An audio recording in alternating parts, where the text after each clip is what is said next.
ምናምን ከኢምራን ጋር አውርተን አናውቅም። ገድል ላይ ስለሚያወራ ኢምራንን እንዴት እንደመጠላ አጠይቁኝ። ኢምራንና መሰረትን መሲን በጣም ነበር መጠራቸው ድሮ ወላሂ። አሁን እንደዚህ ለወዳቸው በጣም ነበር መጠራቸው። ድምፁን ራሱ ልክ ከሰማያ ነው ብለህ ታስብ ነበር። እንዴት ነው ገድል ላይ ማለት ነው ነው አይደለም ምናምን አትልም ነበር እንዴት ነው? ገድል ላይማ አንድ ቀን ገባና በቃ አደናብረዋለሁ ምናምን ብዬ ወላሂ የምስላችሁ ማለት በግዕዙ እንትን ላይ ሰፊ ኖሌጅ ስለነበረ በዛን ጊዜ ብዙ ነገሮች ድርሳነ ዑራኤል ላይ ደግሞ ሲያነሳየውና በጣም ወዶ መላክ ደግሞ ዑራኤል ነበርና እንዴት ዑራኤል እንነካለው ምናምን ብዬ አንድ ቀን ገብቼ ከሱ ጋር ማውራት አለብኝ በቃ ይለይልናል ምናምን ብዬ ሲያወራ በቃ እሱ ከመጣ ወላሂ ስክሮል ለማድረገው ላይ አታምኑኝምና በጣም ነበር ምጠላይ ነበረው። ኢምሩን ግን አሁን በጣም ነው የምወደው። ከሁሉም ሲናገር ራሱ ማልጠግበው ወንድሜ ቢኖር እንትን ኢምሩ ነው። ከዛም በኋላ ደግሞ መሲ ደግሞ አንዳንድ የምትናገርባቸው ቶኖች ምናምን እንደዚህ ይሄ ትርክት ነው ተረት ነው ምናምን ስለምትል እሷ ማናት ቆይ ምናምን እያልኩኝ እንደውም በልክ ነው ራሱ ቁርአንን እኔ ማንበብ የጀመርኩት በልክ ነው። በቃ ለነሱ መልስ ማይመለሱ ጥያቄዎች ምናምን እያዘጋጀው ነበር። ይሄ ጅብሪል ያላህ ቃል ነው እንደዚህ ምናምን የሚለውን አይደለም፣ በጣም ቻሌንጅ የሆኑ ነገሮችን እያዘጋጀው እንትን ለማለት ነበር የጀመርኩትና ኢምራንን በጣም ማግኘት ፈልግ ነበር ሳልሰልም በፊት ማለት ነው። ለምን ጀስት ያው ይሄ በቃ የወረደ ሳይኮሎጂ ማለት ነው። ትክክል አይደለም ራሱ ያነበበው ነው የተናገረው። ግን እኔ በዛን ጊዜ የሆነ የተሞላብኝ ነገር ስለነበረ ከዛ አንፃር ነው ራሱ እንትን የምለውና እንደዛ አድርጌ አለፈ። ከዛ አሁን ከኢምሩ ጋር በጣም ቤስት ነን ራሱ ማለት ነው። አቡነ አውኪ ያደስ ራሱ እንደዛ ነገር ከመሲም ጋር እንደዚህ እያወራን እየተማማርን ሄድ ማለት ነው። ስለዚህ ምንድነው መደረግ ያለበት? በእውቀት መሞገት አለበት ለማለት ነው። ይሄው ማሊክ አለ ኪናን ራሱስ ቤት መጀመሪያ ምን ላይ ነው ያወራ ነው 19 ዘዳግም 18 ላይ ማለት ነው። እና ቀጥል እስቲ ሀቢቢ ኪናን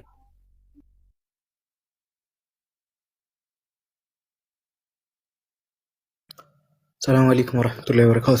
ዳግም 18 ላይ ነውና መጀመሪያ ለፈርስት ቶፒክ ሀብትሽ ጋር እና በጣም ጸባይተኛ ነው ምናምን ነገር ተብዬ ምናምን ነገር በቃ እኔ ጋር ሲመጣ በጣም ጸባይተኛ ነበር ምናምን እንደ ሌሎች ክርስቲያን ምናምን አልነበረም። አይ ቲንክ የሆነ ጊዜ ገድል ላይ ገድላት ምናምን ነገር ላይ በቃ ተስፋ ቆረጠች እና ጀለሰ እኔ በጣም ያስቀኝ ማለት ነው። በቃ ተስፋ ቆርጧልና አውቂ በቃ ማን እንደቀጠቀጠው አላውቅም። ከሆነ ሰዓት ታይም በኋላ ሳገኘው በቃ ተስፋ ቆርጧል፣ ግን አልሰለመም። ከዛ ገድል ጠየቅኩት፣ እንዴት ነው ገድል ላይ ምናምን ነገር ብዬ ጠየቅኩት።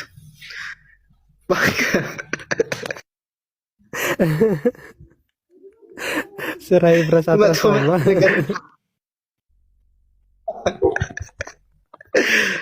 መጥፎ ነገር የምታገኝበትን ገድል ልስጥህ እባክህ ምናምን ነገር አለኝና ስማቸውን ዘርዝሮ ላከልኝ። ቦታቸውን ንገረኝ ምናምን ነገር ስለው ደበረው በቃ። ግን ተስፋ ቆርጧል። እዛ ገድሉላ ሲረዳኝ ነበር። መጨረሻ ላይ በቃ አስጠላው እና እንደዛ ሲያደርግ ነበረና መጨረሻም ሰለመ። እንደዛ ልቡን ከፍቶ እንትን የሚል ሰው ይሰልማል፣ በጣም ይሰልማል ማለት ነው። በነ ረያንም በነ ቤቲም እንዳየ ነው ማለት ነው። በሌሎቹም እንዳየ ነው እና መጀመሪያ እኔ ቤት ነው የተገናኘ ነው። አይከፋም ነበር፣ ከባድ ሰውም አይደለም አልነበረም። ከባድ ሰውም ኃይለኛም ቁጡም አልነበረም። በጣም የተረጋጋ ምናምን ትክክል የሆነ ነገር ባይዘው ትክክል ይል ነበረ። ድሮም ራሱ እኛ በምንከራከረው ክርስቲያኖች የሚክዱትን ነገር እሱ ያምንን ነበረ። ቀጥታ ያምን ነበር። አዎ ይሄ እንደዚህ ነው እና የሆነ ልጅ ነበረ እና የሆነ ገድል ላይ አንስተን ገድል ላይ እያወራን ነበረ። አይ ቲንክ ኦስማን ቤት ነው ምናምን ነገር እና ከዛ በኋላ በቃ አንተ ሲጀመር ሙስሊም ነህ እያለው ሲሰደው ምናምን ነገር ነበር እና አቡኪ ምርጥ ሰው፣ ቤቲ ምርጥ ሰው፣ ረያንም ምርጥ ሰው ናቸው። ሁሉ ሰለምቴዎች በጣም ደስ የሚሉ ሰለምቴዎች አሉ። በጣም ደስ የሚሉ ማለት ነው። ጎበዝ የሚባሉ ከኛ በላይ ሆኑ ማለት ነው። ለችና ሁላችሁ ማስቴት መርየም ሁላችሁ ማስቴት ተሰጣላችሁና ሌላ ደግሞ መጣራው ሰው ማን ነበር መሰላችሁ? እንትና ማን ነው? በጣም በቃ ልክ ድምጹን ራሱ ከሰማው እጠፋለሁ፣ አልወያይም፣ ራሱ ጭራሽ አልገባም። ዳጊ ሮሜ 1:20 ስንት ነው? 26 ማለት ነው። በጣም እሱ ጭራሽ ለምን እሱ ማን ነው? ቆይ በቃ ምናምን ዳጊ ደግሞ የሆነች አለች ማለት በጣም የዋህ ነው። ባይዘው እንደ ዳጊ የዋህ የለም። ስለ እውነት ነው የምነግራችሁ። ተሆኑ ምናምን ነው እንጂ በጣም ልብ ንጹህ የሆነ ሰው ነውና እሱ ልክ ሲመጣ እስቲ በቃ ይሄም ያስረዳ ይግባ ልብ ያለው ክርስቲያን ይግባ ምናምን ሲል እንደዚህ አይነት ይሄ ዳርክ ሳይኮሎጂ ለምን ዳጊ ካለ በጣም ያውቃል ራሱ እኮ አንድ ቀን አውርተናል። በቃ ዝም ብላ አትፈላሰብና አንተ ምናምን ብዬው እንደውም ትችወትቻለሁ ራሱ ማለት ነው ወርጃለሁና በጣም ነበር። አሁን እንደዚህ የምወደው ወንድም የሆነው የዛን ጊዜ ኢምራን ዳጊ መሲም በቃ ካየሁ እነቅላለሁ ጭራሽ ማለት ነው። በጣም ተረጋግቼ ነው ማወራው፣ ግን እነሱን ካየሁ የሆነ ጸበር ምናምን የተረጨ ሩቃ ምናምን የቀርብኝ ነው የሚመስለኝ ራሱ ሳያቸው ማለት ነው። በጣም ነው እንትን ማለት የነበረው ግን ከመጥራት ምናምን አንፃር ሳይሆን በዛን ጊዜ ከነበረብኝ የሆነ የሃይማኖት ቀናይነት አንፃር ከዛ አንፃር ነው እንትን ምንለውና ዳጊ በጣም የዋህ የሆነ ሰው አሳልር ካለ አንደኛ ሰጠኝ ነገር ምንድነው ከተባለ እንግዲህ እንደማንኛውም ሰው እያደገን ይሄድን ጥሩ ነኝ፣ የደረጃም ተማሪ ነኝ። በክላሴ ምናምን ያሉት ነገሮች ከጥሩ ቤተሰብ ተወልጄ በጥሩ ቤተሰቦች ላይ አደግኩኝ ምናምንና ኒውትራል ናቸው ቤተሰቦች። በተለይ ማዘር ያሉት ነገሮች አንደርስታንድ እንዳደርግ እንድመረምር ነው እንጂ ሲምፕሊ አግሬሲቭ ምናምን ራሱ አትሆንምና ይሄን ነገር እንደዛ አደረኩኝ ማለት ነውና መጀመሪያ ባይብል ማጥናት ጀመርኩኝ ማለት ነው። እኛ ብዙ ጊዜ ግዕዝን ነው የምንማረው በአብነት ትምህርት ላይ ስንሆንና ሰንበት ትምህርት ቤትም በትንሽ በተወሰነ መልኩ ሞከርኩኝ። ያው ደብሩንም የነበርኩ ማጥናት ጀመርኩኝ ማለት ነው። እኛ ብዙ ጊዜ ግዕዝን ነው የምንማረው ከዛ ነው የተማርን ሄድን። ደብሩንም ወክዬ አንደኛ ወጥቼ ማሸነፍ ያውቃለሁ የነበርኩበትን ደብር ወክዬ ተወዳደረም ማለት ነውና አለኝ ራሱ የምስክር ወረቀቱ ምናምን እንደዛ እያደረግን በትምህርታችንም ያው አልሐምዱሊላህ አላኩልህ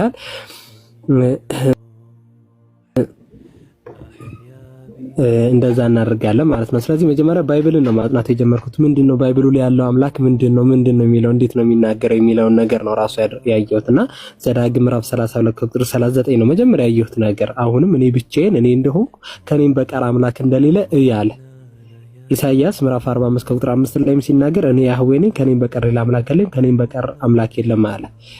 ከኔ በቀር እኔ ምንነት አይደለም ማንነት የፐርሰን ደረጃ ማለት ነው። 3 ፐርሰናል ኤሰንስ የሚባለው ነገር አላየሁትም ነው። ኢሳይያስ 46 ቁጥር 9 ላይ እኔ አምላክ ነኝና ከኔም ሌላ የቀደሙ ነገር የጥንቱን ነገር አስብ፣ እኔ ያህዌ ነኝ ከኔም ሌላ እንደ እኔም ያለ አምላክ ማንም የለም ብሎ ተናገረ ማለት ነው። ስለዚህ ኦኬ ይሄ አምላክ በምንነትም በማንነትም ራሱን በፐርሰንም በኤሰንስም 3 ፐርሰናል ኤሰንስ የሚባለው ነገር ስላላገኘው በፐርሰንም በአንድነት በምንነትም በማንነትም ደረጃ ይሄ ተናገረው አምላክ አንድ ከሆነ ባይብል የሚሰብከው አንዱን ሐሳብ ከሆነ ብዬ ወደ ማምለክ ሄድኩኝ ማለት ነው። ሲምፕሊ አንድን አምላክ ወደ ማምለክ ማለት ነው። ትሪኒቲ የሚባለውን ኮንሰፕት አወጣሁትና ከዛ የባይብል ኮዴክሶችን ደግሞ ማጥናት ጀመርኩኝ። የባይብል ኮዴክሶችን ሲናቲከስን፣ አሌክሳንድረስን ኮዴክስ፣ ሲናቲከስ፣ ቫቲካንስ እንደዚህ ያየሁት ሳያቸው ደግሞ ኦሪጂናል ማኑስክሪፕት ኦፍ ቢብሊካል ግራውንድ ያለው ምንም ማኑስክሪፕት የለም ራሱ ማለት ፓፒረሶች የሚባሉት በጣም የቁራጭ ፍራግመንት ያለው ነገራቸው ከ4 ሴንቸሪ በኋላ ነው ራሱ ኮሌክት ተደረገው ወጥ የሆነውን ነገር ያደረጉት ማለት ነው። እሱንም ነገር አጣሁበት። ሶስተኛ ስለ ክርስቶስ አምላክነት ብዙ ይሰበክ ነገርና ፕሪኢንካርኔሽን እና ፕሪኤግዚስተንስ ኦፍ ጂሰስ ክራይስት ላይ አየሁት ራሱ ይሄ ብርሃን አምላክ ምናምን የሚለውን ነገርም ለማየት ሞከርኩኝ። ክርስቲዮሎጂ ላይ ያሉትን ነገሮችም እነሱንም ነገሮች ላገኛቸው አልቻልኩም እና በተወሰነ መልኩ እንትኖችንም ለማየት ሞከርኩኝ ማለት ነው። ጉባኤዎቹ ምን ነበሩ፣ የተካሄዱ ጉባኤዎች ምን እንደነበሩ በተመሳሳይ መልኩ ይሄ እንትን የሚባሉት ነገሮች የመጀመሪያ ጉባኤ ላይ ያሉት ነገሮች በተወሰነ መልኩ አየሁት። አትናቴዎስና በ335 ድረለ ቆስጠንጢኖስ ሊቀመንበር በነበረበት ጊዜ 318 ሊቃውንትን ይዞ መጥቶ ነበረ። ከዛም በኋላ ወልድ ፍጡር ነው አሪዮስ ብሎ ነበር። ወይም ደግሞ ከአብ ጋር የተለያየ ህላዌ ያላቸው ሆሞኡሲዮስ የሚል የተለያየ ህላዌ ወይም ደግሞ ሆሞኡሲዮስ ቶፓቴር የሚለውን ከአብ ጋር የተለያየ ህላዌ ያላቸው የሚለውን አግሪመንት አመጣ። አትናቴዎስ ደግሞ አይደለም ሆሞኡሲዮስ ናቸው ወይም ደግሞ ተመሳሳይ ህላዌ ናቸው፣ ስለዚህ ሆሞኡሲዮስ ቶፓቴር ብሎ ተናገረ ማለት ነው። ስለዚህ ያው ጉባኤው ጸድቆ ከዛም በኋላ ያለው ቴዎን ኤክቴዎን ቴዎን ኤክቴዮን ማለትም ከአምላክ የተገኘ አምላክ የሚል ነገር ነው። ስለዚህ ሆቲዮስ ሆሁዮስ ማለትም እግዚአብሔር ወልድ የሚለው ነገር እንደመጣ በዛ ላይ በጉባኤ እንደጸደቀ አየሁት። ቢብሊካል ግራውንዶች ምናምን አየሁና እስቲ የአሸናፊ መጽሐፍ የሚባለውን ቁርአን ልየው አልኩኝ። አሸናፊ የሚባለውን ቁርአን እንደውም እኔ ወንድሞች ጋር እንደውም አራቦኪ እንደዚህ የሚባለው እንትን አለ ምናምን ብለው ጓደኞቼ ነው ራሱ ወደ እንትን ያመጡኝ ማለት ነው። ወደ ኮምፓራቲቭ ሪሊጅኑ ላይ ያመጡኝ ማለት ነውና አንደኛ ነገር ያለው አይን አላህ የሚለውን ጥያቄ ነው ጠይቁት። አላህ የት ነው ያለው? አላህ የት ነው ያለው የሚለውን ጥያቄ ጠየቅኩኝ። ፊት ሰማይ የሚል መልስ አገኘው ማለት ነው። ወይም ደግሞ ከአርሽ በላይ ከሰማይ በላይ እንደሆነ ተረዳሁኝ ማለት ነው። ይሄን እንዴት ነው የምናደርገው ከተባለ አላህ Subhanahu Wa Ta'ala ፈውቅ ያደረጋቸው ነገሮች አሉ። ለምሳሌ ኢስተዋ የሚለው ቃል በቁርአን ውስጥ ካያችሁ ታሰበ በሚል ይመጣል። ሱረቱል በቀራ ምዕራፍ 2 ቁጥር 29 ላይ አየሁት። እርሱ ያ በምድር ያለውን ሁሉ ለእናንተ የፈጠረ ነው። ከዚያም ወደ ሰማይ አሰበ፣ ሰባት ሰማይ ማድረገ፣ እርሱ በነገር ሁሉ አዋቂ ነው አለ። በተስተካከለም በሚል ይመጣል። ምን ላይ ነው የመጣው ከተባለ ቁርአን ምዕራፍ 28 ቁጥር 14 ላይ ብርታትን በደረሰና በተስተካከለ ጊዜ ጥበብና ዕውቀትን ሰጠነው፣ እንዲሁ መልካም ሰሪዎችን እንመነዳቸዋለን አለ። ሶስተኛ ላይ ተቀመጠ በሚል ይመጣል። ተቀመጠ በሚል የመጣው ምንድነው ከተባለ ቁርአን ምዕራፍ 43 ቁጥር 12 ላይ የአይነቶችን ሁሉ የፈጠረ ለእናንተ ከመርከቦችና ከቤት እንስሶች የምትጋልቧቸውን ያደረገ ነው፣ በጀርባቸውም ላይ እንድትስተዳደሉ ይስተውኩም ነው የሚለው። በተደላደላችሁም ጊዜ የጌታችሁን ጸጋ እንድታስታውሱ እንድትሉም ያ ይህን የማንችል ስንሆን ለኛ ያገራልን ጌታ ጥራት ይገባዋል። ይስተዋ የሚለው ቃል ደግሞ ከፍ አለ የሚል የመጥራት ሰለላሁ ዐለይሂ ምዕራፍ 20 ቁጥር 5 ላይ እርሱ አራህማን ከአርሽ በላይ ተደላደለ። አራህማን አርሽ ይስተዋ የሚለው ነገር ማለት ነው። ይስተዋ የሚለው አላ በሚል ሐርፉ ጀምስ ስትመጣ ፈተአላ ከፍ ማለትነትን የምታሳየው። ስለዚህ አላህ Subhanahu Wa Ta'ala ራሱን በሶስተኛ መደብ ራሱ አልአላ ወይም ደግሞ ጸባዖት ብሎ ተናግሯል። የቱ ላይ ነው ያለው ከተባለ ቁርአን ምዕራፍ 87 ከቁጥር 1 ላይ አየሁት ማለት ነው። ከሁሉ በላይ የሆነ ጌታን ስም አውሳ አለ። ቁርአን ምዕራፍ 6 ከቁጥር 61 ላይ በተመሳሳይ እርሱ ከባሪዎቹ በላይ ሲሆን ሁሉንም አሸናፊ ነው አለ። ቁርአን ምዕራፍ 6 ከቁጥር 18 ላይ ካያችሁት እርሱ ከባሪዎቹ በላይ ሲሆን አሸናፊ ነው አለ። ቁርአን ምዕራፍ 16 ከቁጥር 49 ላይ ምን አለ? ለአላህ በሰማያትና በምድር ያለው ከምድር ያለው መላእክት ይሰግዳሉ፣ ከነ እርሱንም ከማምለክ አይኮሩም። ጌታቸው ከበላያቸው ሲሆን ይፈሩታል፣ የታዘዙትንም ይሰራሉ እያለ አላህ Subhanahu Wa Ta'ala ይናገራሉ ማለት ነው። ስለዚህ እነዚህ ነገሮች ስናደርግ ምንድነው ከተባለ አንደኛ አላህ አርራህማን አርሽ ይስተዋ ስንል ምንድነው የሚለው? አንደኛ ተኪፍ ያለ ተምሲል ያለ ተህሪፍ ያለ ተዕጢል ነው ምን እንደምንረዳው ገባይ ማለት ነው። ያው የኡስታዝ ወሂድንም መጽሐፍቶችን የተለያዩ እንትኖች ምናምን እነዚህ የሚጽፋቸው ምናምን እንትኖችን እያየው እነዚህ ነገሮች ተረዳው ማለት ነው። ተኪፍ የሚባለው ያለ በምን አይነት ሁኔታ ተቀመጠ ሲባል እንዴት ተቀመጠ? አርራህማኑ ለምሳሌ 1/3 ወደ ቅርቢቱ ሰማይ ይወርዳል ሲባል በምን አይነት ሁኔታ ይወርዳል ምናምን የሚባለው ነገሮች ላይ አልተገለጸልንም እና ከዚህ አንፃር አንመራመርም ማለት ነው። ተምሲል የሚባለው ደግሞ ለይሳ ከሚስሊሂ ሸይን ወሁወል ሰሚዑል በሲር ተባለ ማለት ነው። እሱን የሚመስል አንድም ነገር የለም፣ እሱ ሰሚዑና ተመልካቹ ነው ተባለ። ስለዚህ ተምሲል የሚባለው ነገር ከፍጡራን ጋር ማመሳሰል ራሱ ኩፍር ነው ማለት ነው። አንደኛ ነገር ኦኬ ከኡስታዝ ነሳብ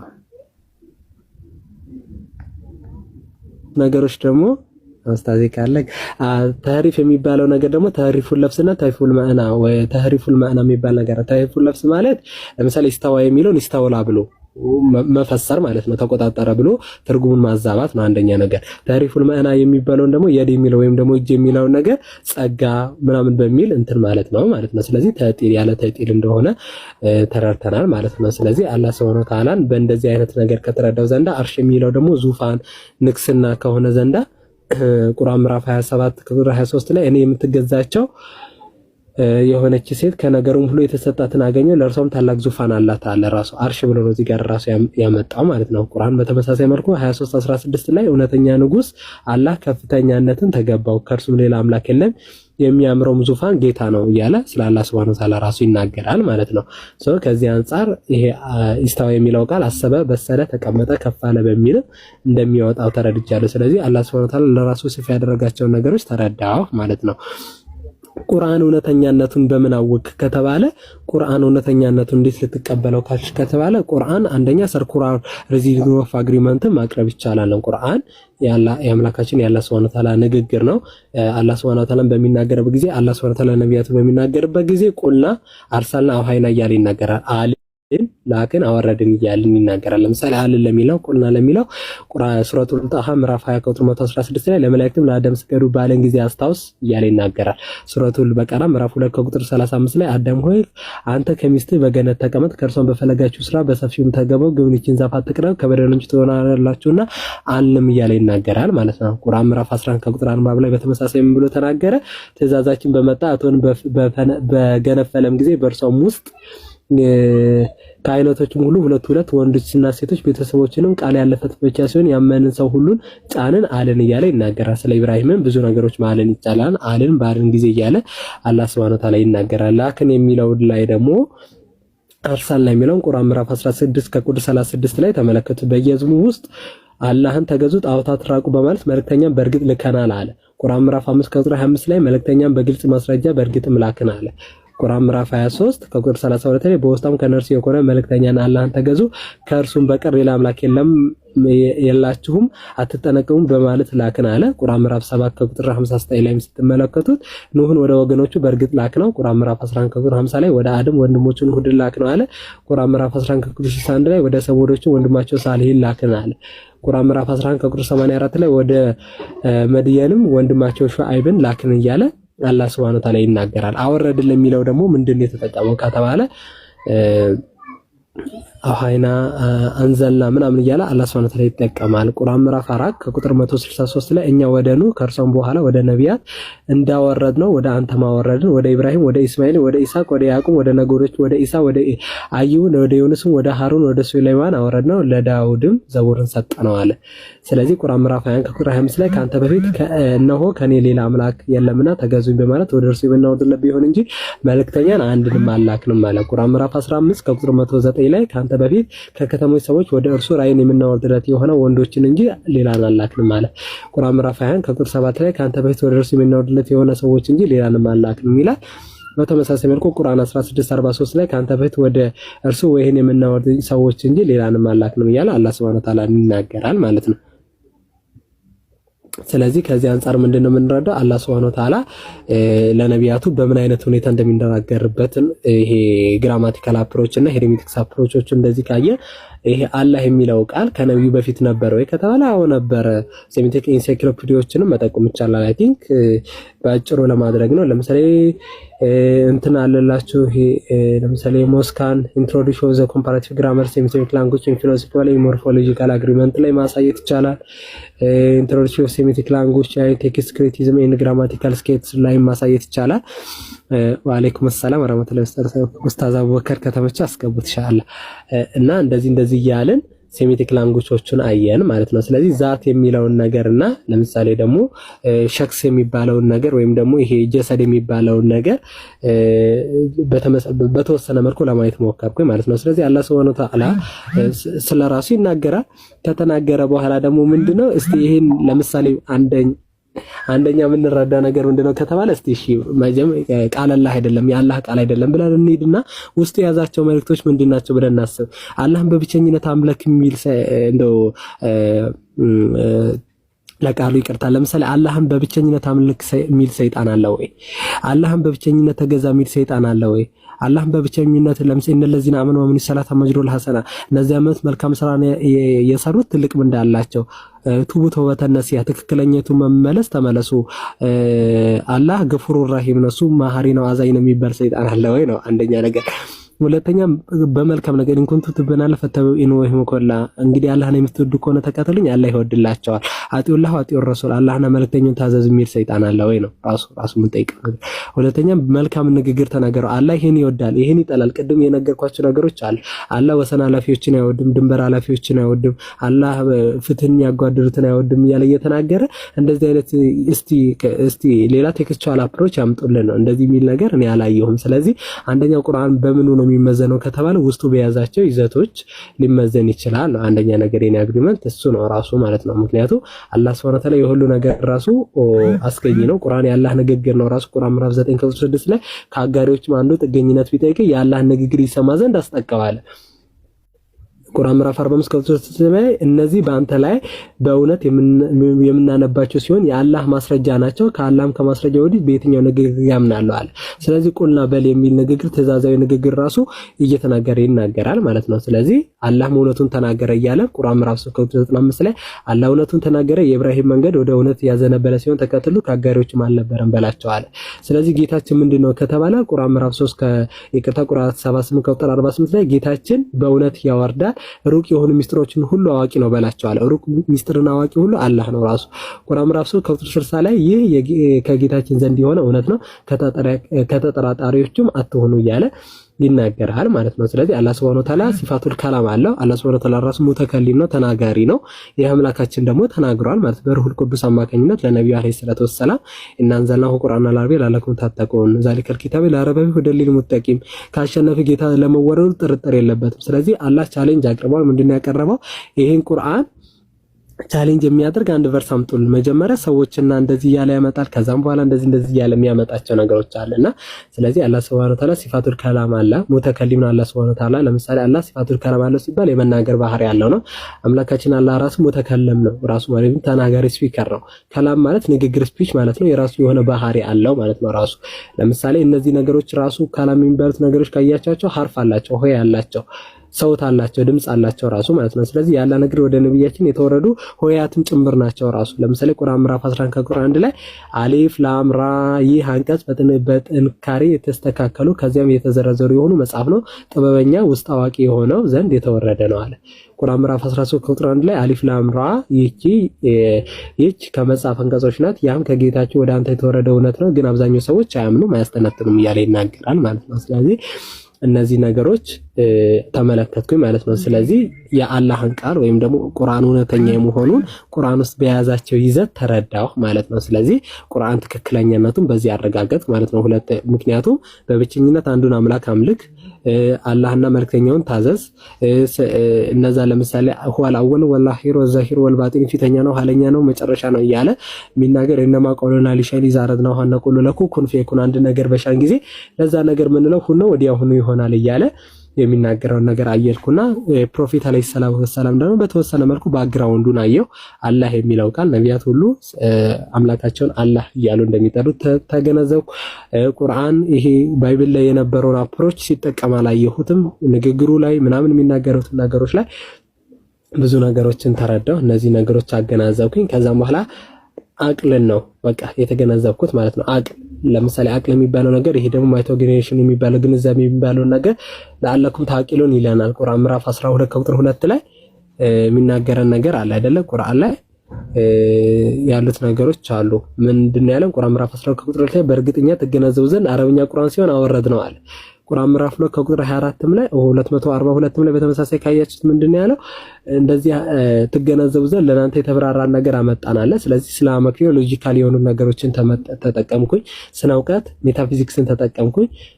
ይቅርታ ስነ እውነት ሜታፊዚክስን፣ ስነ እውቀት ደግሞ ኤፒስቴሞሎጂን፣ ስነ መለኮት ቴዎሎጂን፣ ስነ ምግባር ኤቲክስን፣ ስነ ውበት ኤፒስቴሞሎጂን፣ ስነ ምግባር ስነ መንግስት ወይም ደግሞ ፖለቲክስ የሚባሉትና ስለ ቋንቋ ሊንግዊስቲካል አፕሮቾችን ተጠቅሜ ቁርአን ፕሩቭ ማድረግ ችያለሁ ማለት ነው። በጣም ብዙ ነገሮችን አይቻለሁ። ስለ ነብዩ አለይሂ ሰላቱ ወሰለም ስለ አላህ ማንነትና ምንነት አንድ ብቻ በምንነትም በማንነትም አንድ እንደሆነ ተተረዳው ዘንዳ አንዱንና ብቻውን የሆነውን አምላክ በብቸኝነት ወደ ማምለክ መጣሁ።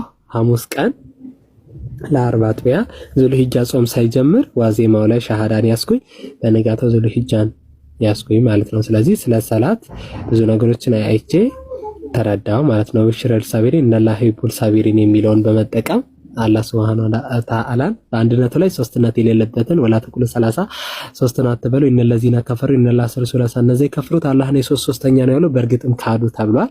ስለዚህ ወኢላሁኩም ኢላሁን ዋሂድ አምላካቸው አንድ አምላክ ብቻ ነው፣ ጌታቸው አንድ ጌታ ብቻ ነው። በተለይ ቁርአን ውስጥ ያሉ ተአምራቶች እኔ ከእስልምና በጣም የሚማርክ ደስ የሚለው ፓርት ቁርአን ራሱ ተአምር ነው ስንል ምን ማለት ነው? ማለት ከፈጣሪ የተሰጠ ተአምር ነው፣ ከአላህ የሆነ ተአምር ነው። ቁርአን ራሱ ለነብዩ መሐመድ የተሰጠ ለዚህ ኡመት የተሰጠ ቁርአን ተአምር ነው። ተአምር ነው ስንል ምን ማለት ነው? ስንል ብዙ በውስጡ ካሉት አንደኛ ከራሱ ከመጽሐፍ ራሱ፣ ሁለተኛ ደግሞ ነብያችን የተገኙበት ማህበረሰብ ራሱ የቁረይሽ ህዝቦች በምን አይነት ሁኔታ ላይ እንደነበሩ እና ደግሞ ውስጡ ያሉ ተአምራት በዛ ዘመን ለነበሩ ሰዎች ብቻ አይደለም አክቹአሊ በዘመን ወይም ደግሞ ለቁረይሽ ህዝቦች ብቻ አልነበረም፣ ለዓለም ሁሉ ነው። አሁን እኔ በዚህ ዘመን የቁርአንን ተአምራት አይቼ አረጋግጬ ላይክ ይሄ እውነትም ተአምር ነው ብዬ መቀበል እችላለሁ። አሁን ለምሳሌ ባይብል ክርስትና ላይ ተአምር ብዙ ላታገኝ ትችላለህ። አሁን ኢየሱስ አይነ ፈውሳል ቢባል እኔ አላየሁም አልሰማሁም። ጀስት በቃ ላይክ ፓስት ሂስትሪ ነው። ውሸትም እውነትም ሊሆን ይችላል። ይሄን የምትቀበለው እውነትም ውሸትም ብለህ ነው ልትይ የምትችለው፣ ማረጋገጥ አትችልም። ግን ቁርአን ኮንፊርም አድርገህ አይተህ ማረጋገጥ ትችላለህ በዘመን ማለት ነው። ሁሉም ህዝቦች በዘመኖቻቸው ቁርአን ውስጥ ያሉትን ተአምራቶች አረጋግጠው ማመን ይችላሉ። እና እሱ ለኛ ከፒኬ ጋር በጣም ዲቴይል ነው ያወራነው ከመስላሚ በፊት እና የነብዩ መሐመድ ሰለላሁ ዐለይሂ ወሰለም ሐዲስ ውስጥ ያሉ ተአምራቶች፣ ትንቢቶች እነሱንም በዲቴይል ነው ያወራነው። እና ከቁርአን የሚማርከኝ ፓርት እሱ ነበር። እኔ ስሰል ቁርአን ሙሉ ለሙሉ አላነበብኩም፣ የተወሰነ ፓርት አንብቤያለሁ። በድምጽም ሰምቻለሁ፣ ምንድን ነው ሲቀራ በትርጉም ሰምቻለሁ። እና ላይክ በተለይ የሚያስፈራ ፓርት አለው ቁርአን ምንድነው ስለ ፍርድ፣ በተለይ ስለ ፍርድ ሲናገር ፍርድ ቀን የቂያማ ቀን ሲናገር በጣም አስፈራሪ ነው፣ አስጠንቃቂ ነው። ነብዩ መሐመድ ሰለላሁ ዐለይሂ ወሰለም የተላኩበት ለማብሰርና ለማስጠንቀቅ ነው እንደሚለው ቁርአንም ብዙ ማስጠንቀቂያና ብዙ የአብሳሪ የሆኑ ቃላት አለ፣ ጀነትና ጀሃነም የሚለው ማለት ነው። እና ይሄኛው በጣም የሚማርክ ነው ከቁርአን። እና ሌላኛው ከጃቢር ጋር ያወራ ነው ስለ ፍርድ ነው። ስለ ፍርድ እስልምና ያለው ስለ ፍርድ ያለው ነገር በጣም የሚማርክ ነገር አለው። ክርስትና ጋር ብትሄድ ስለ ፍርድ ምን እንደምትሆን አታውቅም። ለምሳሌ አንድ ሰው ጣዖት ቢያመልክና ቢሞት ምንድነው የሚሆነው ብትል ባይ ዲፎልት ጀሃነም ነው የሚገባ ይሉሃል። እሺ አንድ ሰው የሰረቀ ምን ይሆናል ብለህ ብትጠይቀው ጀሃነም ነው ይላል። እዚህ ጋር ፍትሃዊ አይደለም። አንድ ሰው የሰረቀና የገደለ ከዛ ደግሞ ጣዖት ያመለከ እኩል አይደለም፣ እኩል አይነት ወንጀል አይደለም የሰራው። ክርስትና ላይ ያን ነገር አታይም። የሰረቀ 1000 ብር የሰረቀም በሚሊዮን የሰረቀም እኩል ነው። ይሄ ፍትሃዊ አይደለም። መንግስታችን እንኳን እንዲህ አይፈርድም። ፍርድ የተጓደለና አምላክ እንደዛ ይፈርዳል ወይ ብለህ ብትጠይቅ መልስ አታገኝም መጽሐፍ ቅዱስ ላይ። እስልምና ላይ ያለው ግን ፍትሃዊ የሆነ ፍርድ አለ። ከሰው በደል ጋር የተገናኘ አላ የሰውን በደል ከራሱ ከባለቤቱ ጋር እንዲጨርስ ያደርገዋል። የሌላውን ግን ከራሱ ጋር እንዲጨርስ ፍትሃዊ የሆነ ፍርድ እንደሚፈርድ በሸሪዓም በኩል ደግሞ ያለው የፍትህ አሰጣጡ ሚዛኑ የሚገርም ነው፣ የሚያስደንቅ ነው። የትም ዶክመንቴሽን ውስጥ አታገኝም እንደዚህ አይነት ፍርድ ማለት ነው። የተመጣጠነ የተመዛዘነ ላይክ በቃ እረፍት ራሱ ታገኝበታለህ። አንተ ነኝ እንዲህ ባጠፋ እኮ እንዲህ ነው ሆኖ ነው የምትለው እንጂ ዳይሬክትሊ ጀሃነም ነው የምገባው ብለህ አታስብም። እርግጠኛ ራሱ ልትሆን አትችልም። ምክንያቱም ታጠፋለህ። ሁሌ ስለምታጠፋ በትንሹም ነገር ጀሃነም ነው የምገባው ብለህ ልታስብ ትችላለህ። ምክንያቱም ሰው ደካማ ነው፣ ኃጢአትን የማድረግ ዝንባሌ ስላለው ራስን የጀሃነም እንደሆንክ ልታስብ ትችላለህ። እስልምና ጋር ስትመጣ ግን ሙስሊም ከሆንክ ወንጀል ልትሰራ ትችላለህ። ለወንጀል ቅጣት እንደምትቀጣ ታውቃለህ። ግን መጨረሻ የጀነት እንደሆንክ ደግሞ ታውቃለህ። በዚህ እረፍት ታገኛለህ። ግን ለወንጀሎችም ደግሞ በወንጀልህ ተውበት ካረግ አምላክ እንደሚምር እርግጠኛ ትሆናለህ። ምክንያቱም በቁርአን ያንን ደጋግሞ ስለሚናገር ተውበትን የሚያደርግ ወደ አላህ የሚመለስ ምህረትን እንደሚያገኝ አላህ ስለሚነግረን ማለት ነው። ይሄኛው በጣም የሚማርክ ነገር ነው ከእስልምና ማለት ነውና እና ያው ለኔ ተርኒንግ ፖይንቱ ሞት የሚለው ሞት ተፈጥሯዊ ነው የሚለው ነው። ሙሉ ለሙሉ ባይብልን ትቻለሁ ብዬ የተናገርኩት የሆነ ቀን ባይ ቲንክ እንደዛ ብዬ እንኳን ክርስትና ላይ መጥቼ ከከር ነበር። ከክርስትና ወጥቻለሁ ብዬ ተናገሬ ግን ያው ለሆነች ልጅ ነው አንተ ጋር ነበር መጣለው እና ያ ለኔ ተርኒንግ ፖይንት ነበር። እና አንድ ቀን ለሊት ተነስቼ ስንቀዠቀዥ ነው ባቢና ሐሰን አዲስ ዓለም ሶስቱን ያገኙ እያወራን ነበር። በተለይ እያወራን አይ ቲንክ እንትና ከሐሰን ቤት ወጥተን ወደ አዲስ ዓለም ቤት ስንሄድ ነውና ከፒኬ ጋር ብዙ ነገር ነው ያወራነው። እኔ ከዛ በፊት ሱረቱ ረህማን ሰምቼ ነበር በትርጉም ደጋግሜ የሰማሁት ሱራ እሱ ነው። በተለይ ጅኒዎች ያንን ሱራ እንድሰሙ የሚመልሱትን መልስ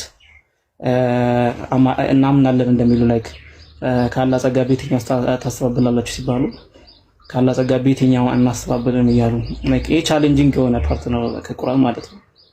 እና ለሰው ልጆች ያደረገውን ይናገርና ከዛ ደግሞ ምን ይላል? በየትኛው ታስተባብላለህ? ጸጋ እንደተሰጠ እንደዚህ እንደሚያደርግልህ ደግሞ በጀነት እንደዚህ አለል እያለ ከዛ ደግሞ በየትኛው ታስተባብላለህ? ከተሰጠ ነገር ላይክ በቃ አላስተባብል ነው ማለት ያለብህ። ይሄን ሁሉ አግኝቼ እንዴት ታስተባብላለህና ላይክ ሱረቱ ራህማን ነበር እንዲቀራልኝ የፈለኩት። የመጀመሪያ ጊዜ ሰማሁት እንትና ነው ቶፊቅን ነው ቪዲዮውን የወረዱልኝ ሼር ሲያደርግልኝ እና በቃ ላይክ እንዴት እንደወደድኩት አልገባችሁም። እንትና ዳሪያ እና ኤደን ሲሰልሙ ቀርቶ ነበር ያኔ ሁለቱም ጊዜ እና እሱ ሲቀራ ላይክ እኔ አለቅስ ነበር ክርስቲያኑ እንጂ ራሱ በጣም የሆነ ሱረቱል መርየም ነው የቀራው። አይ ቲንክ ተዘቢ ላይ ሱረቱል መርየም ነው የቀራውና እንዴት ሼር አደረክልኝ ብዬ ራሱ ተናድጄበታለሁ። እና እሱ ስለሰማው እሱ እንዲቀራልኝ ጠይቄ ነበር እና ላይክ በጣም ቻሌንጅ እንዲያደርገኝ ፈልጌ ነበር። ምክንያቱም ምንም ሪዝን የለኝም መስለም ግን አልፈልግም ነበር። ፒኬ ጋር ብዙ አወራ ምንም እንዳልቀረኝ ነገር ስለሚያውቅ ምንም ጥያቄ እንደሌለኝ ስለሚያውቅ ጀስት እኔ ያንን ፈለግኩ እና ቻሌንጅ አድርጎኛል እንደፈለግኩት እና ከዛ በኋላ ሻላ ያዝኩ እና አልሐምዱሊላህ ቀጣይ ወር 1 ዓመት ይሞላናል ኢንሻአላህ። እንግዲህ ይሄ ነው ያለው ነገር። አመሰግናለሁ ሁላችሁም ጀዛከላህ ኢንሻአላህ። ስለሚ 1 ወር ማለት ነው ነው። ኧረ የሰለምኩ ቀን ነው እንጂ እዚህ ነገረኝ ሰዓት ላይ ከዛ አልቅሻለሁ። እንደ ህፃን አለ አይደል የሆነ የተገረፍክ አንተ ደብደው ያን ሳትበድል ምንም ሳታረክ ሳታጠፍ ስትገረፍ አለ ያለው እልህ ግን እንዲመጣ ፈልጌ ነበር ወላሂ። የሆነ በቃ ለማልቀስ ምናምን ሞከርኩና ብለው አንዳንዴ ከውስጥ ካለን አይሆንም አልመጣለኝ። ግን ምንድነው ሲያደርገኝ ነበር ወላሂ እያዩ ነበር በቃ ከትዬ ነው መስቀው። በጣም ስቃለሁ። በጣም የሆነ አሁን እኮ እናንተም ከፍታችሁ አይደለም የምትስቁት የምታለቅሱት የደስታ ነው። ግን እኔ ይለቀሳል ምናምን ሲሉ ስለምሰማ ብዙ ሰው ሲያለቅሱን ስለማይ እንዴ እኔ ምን ሆኜ ነው አላለቅስም እንዴ ምናምን እያልኩ ራሴን ተጠራጠርኩት ነው የምልህ። ግን በቃ ደስታው በጣም ሆኖብኝ መሳቅ ሆነ እንትኔና በጣም ደስ ይል ነበር። ራያንም አስለቅሰውናል። እነ እንትና ሁሉ ኢብራሂም እነ ፒኬ ምናምን ማን ያላለቀሳለ? ይሄ እቲ ማልቅሻለሁ እያለች ነው እቲ ከት አለፍለፉ እኔ ዛሬ ደግሞ እንቅልፍ ቢብኝ ሆነ እኔ ተነስቼ አላውቅም። በጣም አሪፍ ትምህርት ነበር ምናምንና ከዚያ ታች ሲመጡ እኔ ወረድኩኝና ታች እያዳመጥኩ ነበር። መጨረሻውን ሳላይ አልተኛም ብዬ ምናምን ከዛ ሲሰልም ምናምን በጣም ነው ያለቀስኩት። እዛኔ ወደ ክሊኒክ ሱሉስ እስከምጨርስ ድረስ ከዛ በቃ በጣም ከደስታ ብዛት እኔ በማግስቱ ይሁን በሁለተኛው ቀን የምስራች ብዬ ወስቻለሁ ረያን እስካሁን ድረስ አለና ድምፄ ሁሉ በቃ ተዘጋግቶ ነበር የረያን ሲሰልም ምናምንና ያኔ የሚያስለቅሰን እኛ ሙስሊሞች ለምንድን ነው ከተባለ አንድ ሰው አስቡት እንግዲህ አይደለም የጀሃነም እሳት እዚህ ምድር ላይ ያለውን እሳት ጫፍ እጃችሁን የምታስነኩት እንዴት እንደሆነ የሚገርፍ እናውቃለን አይደለም። እና አምላካችን አላህ ደግሞ ቁርአን ላይ ያስፈራራበትንና ያበሰረበትን ቦታ ስታዩት ሰማይና ምድር ነው። አንድ ሰው ሲበሰር ጀነትን ሲበሰር እንዴት እንደሆነ የጀሃነም እንዴት እንደሆነ ጥያቄዎቹ ቀብር ከመግባት ጀምሮ ያለው ጥያቄ ምናምን እነዛን ሁሉ አልፈህ ምናምን እስልምና ስትቀበል ገመድም ስትይዝ ቀድ አፍለሐል ሙእሚኑን ይላል። አማኞች በእርግጥም ዳኑ ይላል። አማኞች በእርግጥም ዳኑ ሲባል ምንድነው? መንገዱን ይዘዋል። እስቲቃማ ደግሞ ያስፈልጋቸዋል። ከዛ በኋላ መጠንከርና ያንን ስናይ እናለቅሳለን፣ ስሜታዊ እንሆናለን። አልሐምዱሊላህ እንላለን እንጂ እኮ ረያና ውቄው አቡኪና ውቄው ቤቴ ምናምን ሰለምቶች እንደዛ አይደለም። ግን ዝም ብሎ እስልምና ያስተሳስራቸዋል። እህትማማቾች ወንድማማቾች ያደርጋቸዋልና እስልምና ላይ በጣም ደስ ከሚለኝ ነገር በሙሉ ይሄ በቃ የሚያስተሳስረን ነገር አንድ የሚያደርገን ነገር አለና ከዛ አንፃር አልቀሰን ነበር። ረያን ነፍስ አይማርም።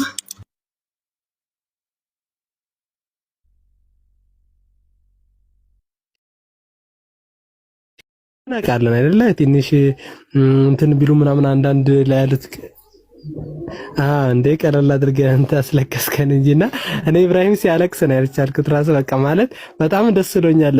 እንዴ ተወያይተን ይሄ ልጅ ባለፈው ዩኒቴሪያን የነበረው ልጅ አይደል እንዴ አሁን ምንድነው ምናምን እና አዲስ ድንጋጤያቸው ምናምን ሳይ በቃ ለትውስታ መቀመጥ አለበት ነው ያልኩት። እኔም በቃ